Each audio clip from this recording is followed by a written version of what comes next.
సెకి అనేటటువంటిది కేంద్ర ప్రభుత్వ సంస్థ. సోలార్కి సంబంధించినటువంటి పవర్ ఉత్పత్తి చేసే సంస్థలను ప్రోత్సహించి వాళ్ళది మీరు ఉత్పత్తి చేయండి నేను అమ్మి పెడతానని చెప్తుంటుంది. అలా చేయించేటటువంటి బాధ్యత కేంద్ర ప్రభుత్వం, మోడీ ప్రభుత్వం సెకి అనేటటువంటి సంస్థగా పింది. అది కేంద్ర ప్రభుత్వ సంస్థ. దాని నుంచి కరెంటుని దానికి ఉత్పత్తి చేసి పెట్టే వాళ్ళలో అదాని కూడా ఒకళ్ళు.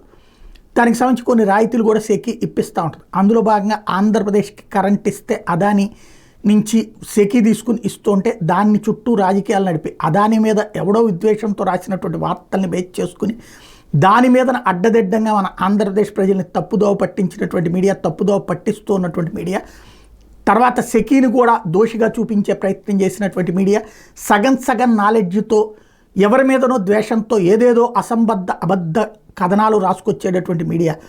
తాజాగా చంద్రబాబు నాయుడు వాస్తవంగా మిగతా విషయం అంతా యాక్షన్ తీసుకున్నారు. కానీ అదానీని వదులుకుని సెకీ కరెంటును వదులుకుంటాం అంటే దెబ్బ అన్నటువంటి తెలుసు. అనేకసార్లు నేను ప్రస్తావించాను. అక్కడి నుంచి కరెంట్ తీసుకోబోతే ₹2.49 వాళ్ళు ఇస్తానంటే అంతకంటే తక్కువకి ఇస్తే తీసుకోవాలి, కానీ అంతకంటే తక్కువకి ఇచ్చేవాళ్ళు లేనప్పుడు అది తీసుకోవడానికి వీల్లేదని చెప్పి వీళ్ళు వార్తలు రాశారు కదా అని చేస్తే రేపు పొద్దున భారాలు పెరుగుతాయి అన్నటువంటిది తీసుకుంటుంది ప్రభుత్వం. దాని మీద ఆగ్రహంతో ఒక కథనాన్ని రాసుకొచ్చింది. సెకీ విద్యుత్ తీసుకొందాం అంటూ SECI solar energy corporation of India నుంచి విద్యుత్తుని తీసుకోవాలని డిస్కమ్లు నిర్ణయించిన 2025-26లో 4,191 మిలియన్ యూనిట్ల విద్యుత్ తీసుకోనంటూ వనరుల ప్రణాళికలో చూపినాయి. AP rural agriculture power supply company పేరిట ఆ విద్యుత్తుని డిస్కమ్లు వనరుల ప్రణాళికలో చేర్చినాయి. ఆ సర్దుబాటు కోసం ప్రస్తుత విద్యుత్ కొనుగోలు ఒప్పందాలు పీపీఎల్ ద్వారా అందుతున్న పవన సౌర విద్యుత్ లెక్కలతో డిస్కమ్లు అంకెలుగా ఆర్డీ చేసినాయి.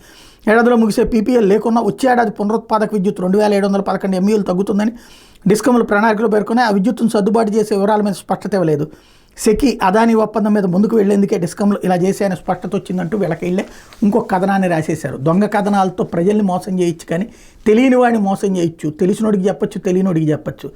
తెలిసి తెలియనట్టు నాటకాలు ఆడుతూ రాసుకొస్తున్నారు. ఫైనల్గా అయితే రాష్ట్ర ప్రభుత్వం కొనక తప్పదు, కొంటుంది. అంతకంటే తక్కువకి ఎవరైనా ఇచ్చేవాళ్ళు ఉంటే తప్ప.